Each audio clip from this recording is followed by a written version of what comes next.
Hello বন্ধু, fitness for you চ্যানেলে আপনাকে স্বাগত জানাই।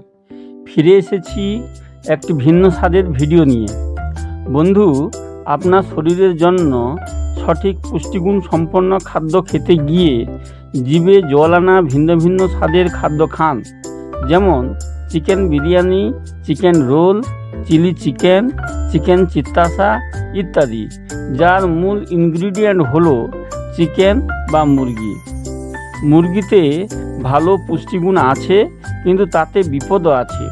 প্রত্যেকটা মুরগির উৎস হলো মুরগি ফার্ম, যেখানে বৈজ্ঞানিক উপায়ে মুরগি চাষ করা হয় মাংসের জন্য। কিন্তু খুবই কম সময়ে বেশি মাংস পেতে গিয়ে, অর্থাৎ মুরগির ওজন বৃদ্ধি করতে গিয়ে মুরগিকে একটা বিশেষ ধরনের অ্যান্টিবায়োটিক খাওয়ানো হয়।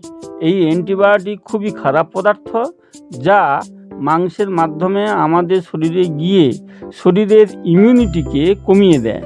ফলে আমাদের শরীরে কোনো রোগ প্রবেশ করলে তাকে ধ্বংস করতে গিয়ে অ্যান্টিবায়োটিক দিলে তা শরীরে কাজ করে না। ফলে ধীরে ধীরে আমরা মৃত্যুর দিকে এগিয়ে যাই। তাই মুরগি খেতে হবে খুবই কম, মাসে 1 থেকে 2 বার।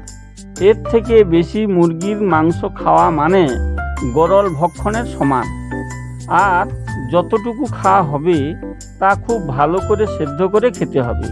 তবে আমার মনে হয় প্রত্যেকটা মানুষের খাওয়ার প্রতি খুবই যত্নবান হওয়া উচিত। আজ তাহলে টাটা, দেখা হবে পরের ভিডিওতে। নমস্কার।